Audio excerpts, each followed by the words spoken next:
السلام عليكم ورحمة الله وبركاته. ازيكم عاملين ايه؟ يا رب تكونوا بخير دايما يا رب. النهارده بقى انا عامله اكله انا عن نفسي شخصيا بحبها جدا. تقريبا نص الشعوب بتاعه الكره الارضيه بتحبها. مش عارفه ليه دايما بحب اصور معاكم او ان انا يعني اشارككم الاكله دي، مع اني بعمل اكل كتير جدا يعني كل يوم. الاكلات التقليديه، يعني انا عن نفسي بحب الاكلات التقليديه اللي هي بتاعه الشعب المصري، اللي هي الرسميه البيتي.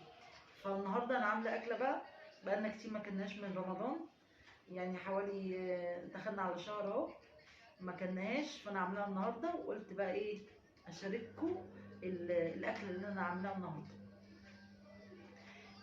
حذروا فزروا بقى، اكتبوا لي في الكومنتات انا عامله اكل ايه. ماشي؟ دي واحده هجيبها واجي. دي حله صغنونه قلنا، دي انا هقول لكم انا عامله فيها ايه دلوقتي. خليش بص. وبعدين خلاص ما تجيبهم كلهم سوا.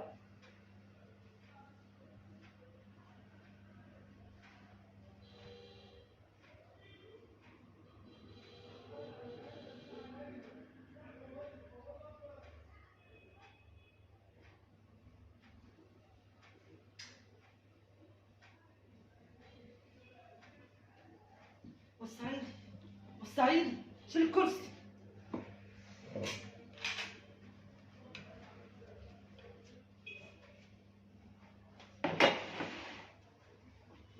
يا ترى يا هل ترى انا عامله اكل ايه النهارده؟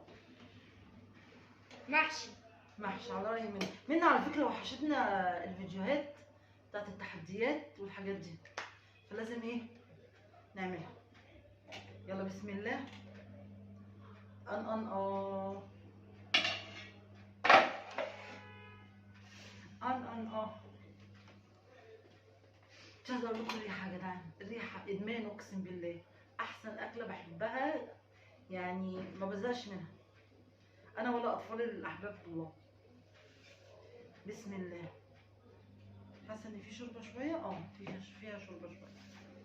بسم الله. ولا نعمل كده زي اليوتيوبر؟ لا هتبقى تقيله. خلينا كده احسن. بسم الله.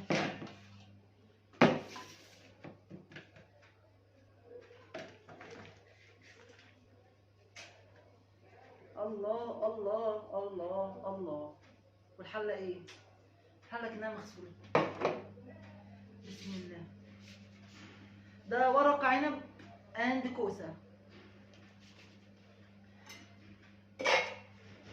ودي الحله الصغنطوطه دي عامله فيها 3 4 اسطر كده كرنب.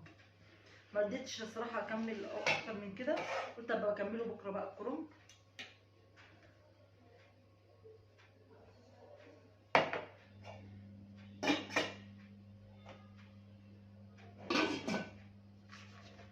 والهنا والشفا، وتعالوا اتفضلوا معانا احلى اكله. اشوفكم على خير ان شاء الله، والسلام عليكم ورحمه الله وبركاته.